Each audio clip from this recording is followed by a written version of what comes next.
umaga ulit mga kapatid, welcome back ulit sa aking channel. Magliliyaw tayo ngayon ng mga CR. Mag-start na tayo pagka-tiles. Tara, samahan nyo ako. Yung liliyaw natin yung tiles dito sa may CR. Kuha tayo elevation dito sa may pinto. 1 meter. Mula dito sa may kwarto. Pagdating dito sa may CR, drop tayo ng 5 cm. Sa may pinto.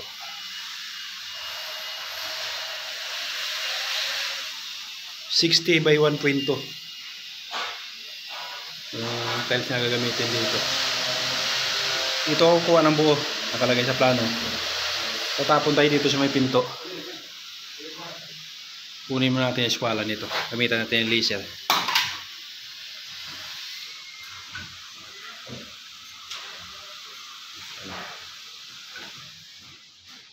Ito yung kagandahan mga kapatid pagka may laser, kuha yung eskwala.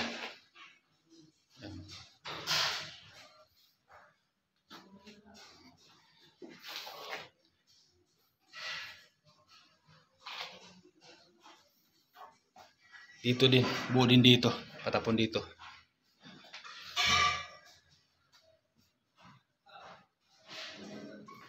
Sa plano, 4 na tiles lang to. 4 na 60. Pagdesisyon na ng may-ari, sasagad na hanggang sana abutin. Di bali mag-zero sa ibabaw. Di sayang yung space sa taas. May mga shadow line to.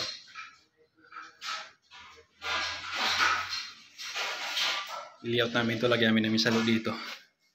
Una muna kami dito para pababa.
Yung mga araw. Direct. Direct. Yeah. Kapatong na. Siguro. Yeah. Yan. Okay.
patong na to.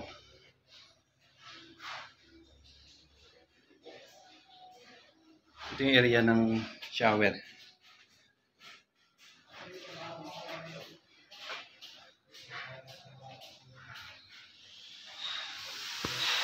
Nakakantumi sa lahat ng mga kantuan.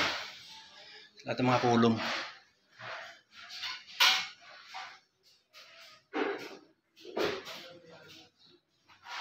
Dalawang patong pa to. Sa plano, 4 na patong lang to. Magiging 5. Sasagad na yung area na yan.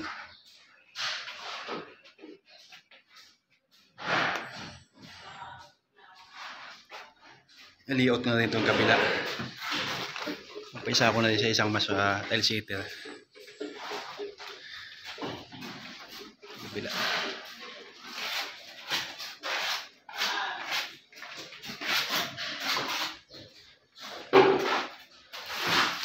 Layout na rin ito.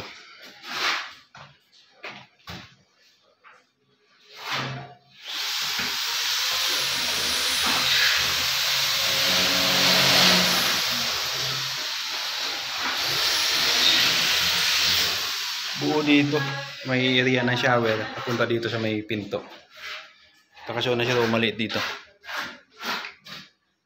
Tapos ito naman yung sa may left side. Hati yung layout nito. Kapag dating dito sa may floor drain, hindi mahirapan yung clay dito.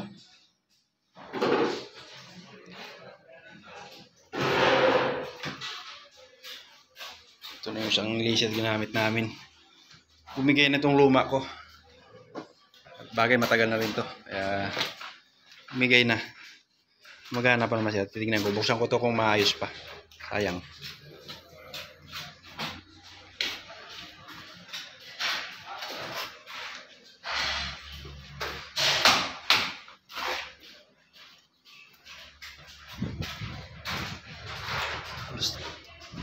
Takip na rin dito.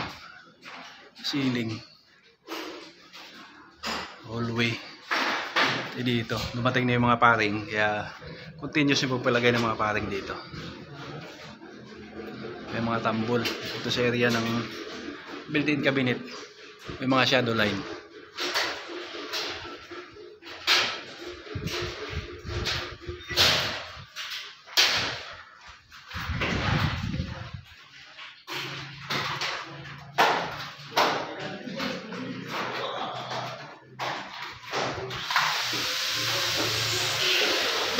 Ito halos tapos na.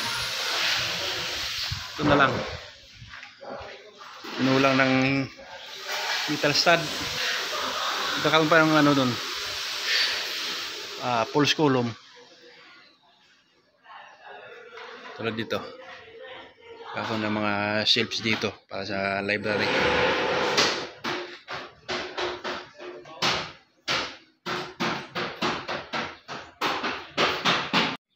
Nakapagkabit na dito ng isang layer. Ano ko na sinto dito. Alanganin siya pagka isang buong tiles. Maliit lang siya dito. Mas maganda nakasinto dito. Bali dito buo. Pagdating dito sa may bandang pinto, pagka bukas ng pinto, matatak pa naman to. Yan yung pinakasiro niya. Abang na rin to para sa shower. Dito na lang, kung sa may bandang pinto, hindi pa pwede kabitan to. Wala pa yung pinakahamba, matagal pa yung deliver nun. Pagkakalam ko sa ibang bansa pa magagaling yung mga hamba na gagamitin dito. Bala ko yung tiles dito, kung papayag yung designer, lalagpas ko dito yung pinakahamba. Para yung tiles dito, pantay sa naka-plus dito sa hamba. Mas maganda siya tingnan, malinis. Titingnan ko kung papayag siya sa magiging suggestion ko dito. Na ilagpas ko dito. Ibalap ko dito yung pinakahamba. Pwede din naman na plus dito sa labas. Iikot lang yung tiles dito. Magkakaroon ng tiles dito. Naka 45. Para wala ng tile frame dito. Pero mas maganda para sa akin. Mas maganda na pantay lang dito sa hamba. Yung tiles. Malinis tingnan.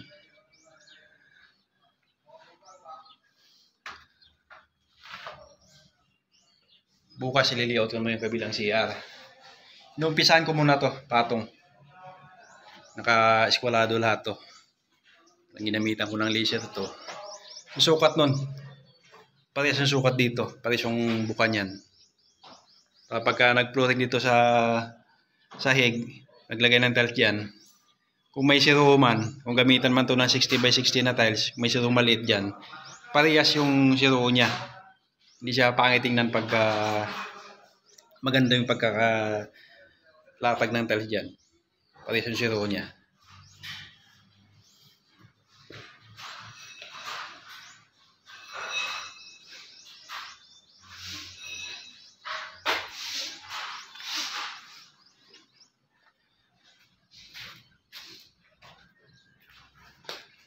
Ito halos ano na, naka 3 layer na dito.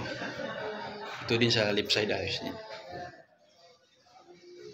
Bukas halos matapos to, itong CR na to. Flooring na lang may iwan dito para makapaglagay na ng framing dito, ceiling framing.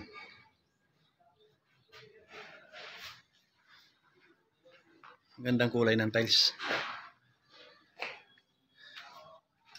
Itong malaking CR dito bukas, li-layout ko dito.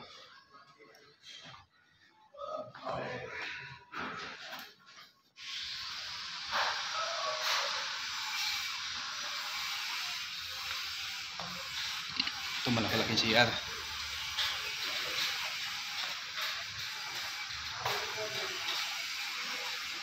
Li-layout ko to bukas para simulan ko na rin to isang patong.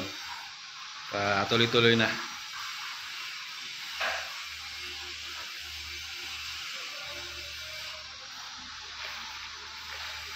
Wala pa rin to framing dito.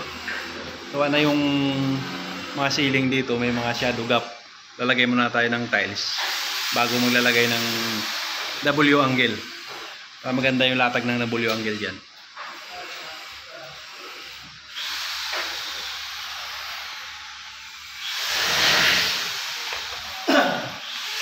The next day. Ayan na, layout ko na itong CR dito. Master bedroom. Ito yung pinakamalaki CR dito.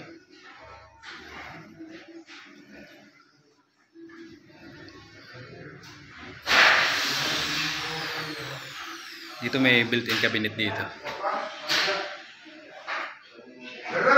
75 by 150. Yung tiles na gagamitin dito. Pahiga. Higa na yung taga. Higa mo lang ito.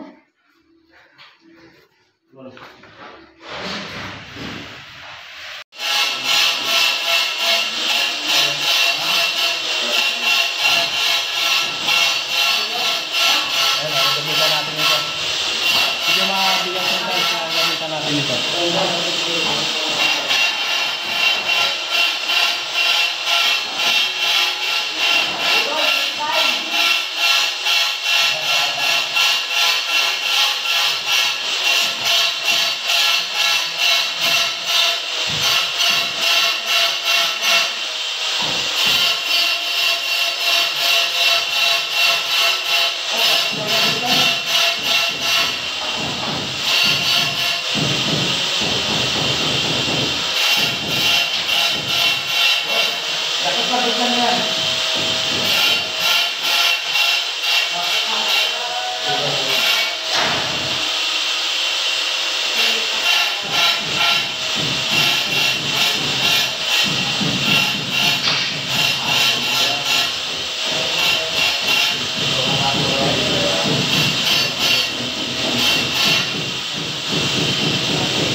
Kuat kita.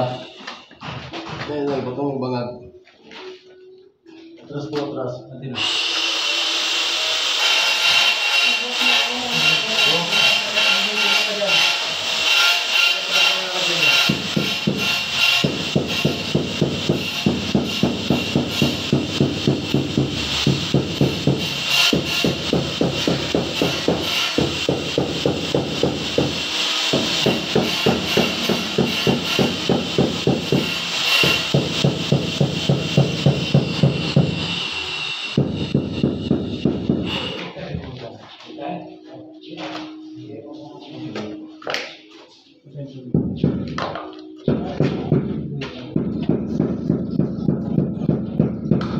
Ayun, nakakabit na yung isang tiles.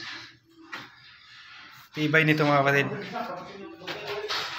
Kahit lambitinan mo to, hindi basta-basta matanggal. Ito din yung may ginagamit ng mga nag-i-install ng mga salamin.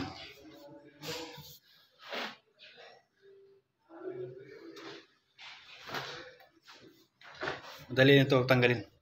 I-adjust mo lang ito. Pindutan lang dito. Laking bagay ito pagka malalaking tiles yung kakabit. Yung may kabigatan to, pagka wala kang ganito, mahirapan ka mag-install nito.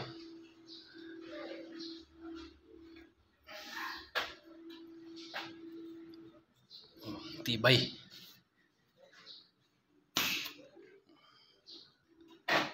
Pag napindot mo to, kusa na siya mag-release.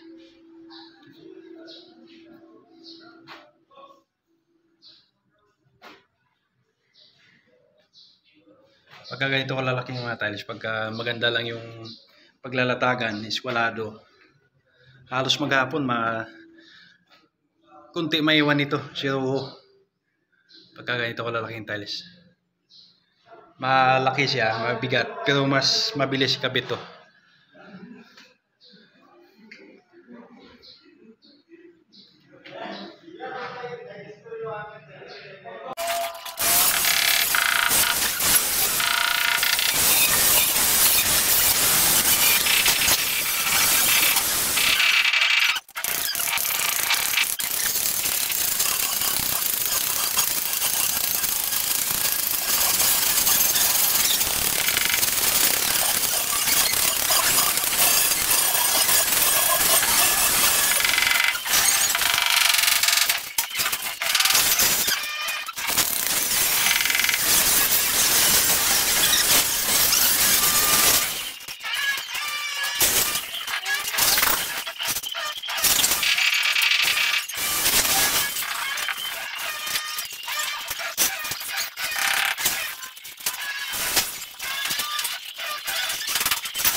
Yun ang halos hindi na ito paikot. Ang ganda tingnan. Ang gandang klase yung mga tiles na ito. Makinis yan. Ang ganda ng kulay. Pakalaking bagay nito mga kapatid yung laser. Ito yung magandang pang layout sa mga tiles. Kahit sa mga flooring. Kapag sisiling. Lalong lalo na dito sa may tiles. Makuha mo talagang eskwalado niya. Mapapansin nyo. Halos perfect yung pag-askwala nito. Dito. Dito naman magsisimula. Tapon dito. Kabila.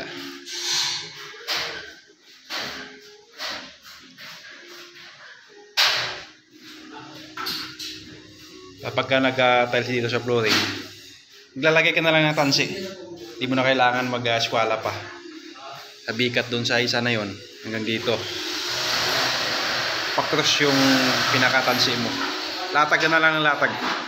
Wala nang hassle pagka may layout na. May sinusundan ka ng eskwalado. Doon sa wall pa lang, eskwalado na. Masusunod na sa flooring. Kaya gandaan mga kapatid pagka mag-layout ng tiles, may laser label.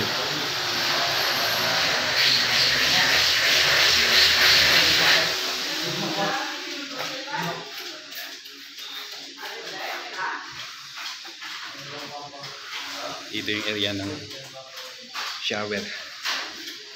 Magkaroon ng drop dito. Mula dito sa may master bedroom.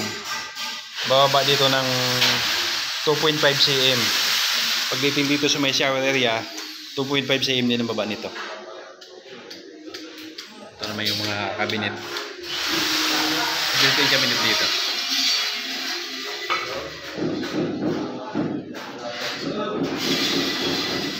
Gandaan nito, matagal siya malupat. Yung battery ng barina pwedeng gamitin dito.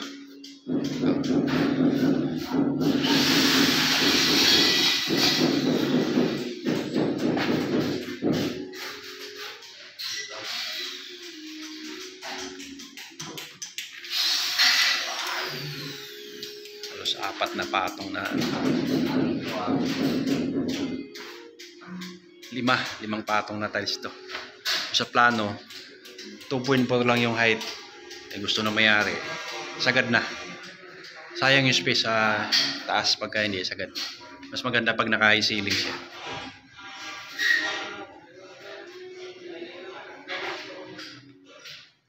Kailangan pa rin gamitan nito. Mahaba.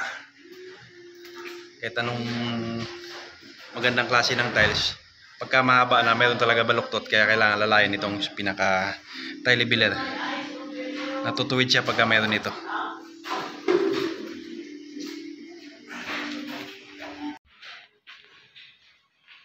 Sa kabilang CR, halos mataas na rin ito.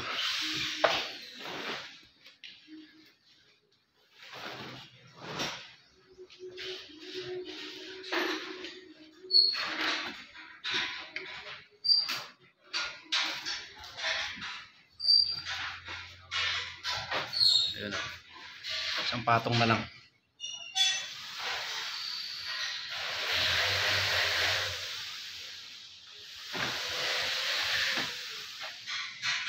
Ganda tingnan yung tiles. Tingnan pagka nakaskwala yung CR. Linis tingnan. Sa kabila, alos matatapos na yung walling nito.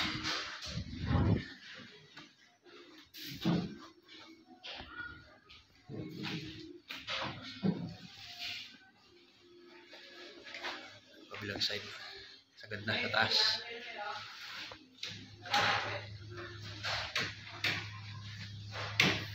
Mas maliit itong shell na ito kaya sa kabila.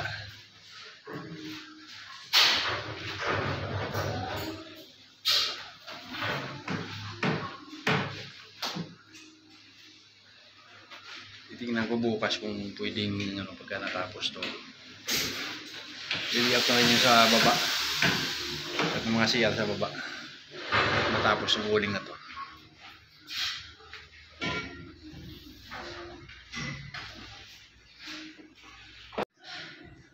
Ayun na, bago ko tapusin ng vlog sa araw na to, shoutout muna sa lahat mga sumusubaybay sa aking YouTube channel. God bless sa ating lahat mga kapatid. Kita tayo ulit sa next upload ko.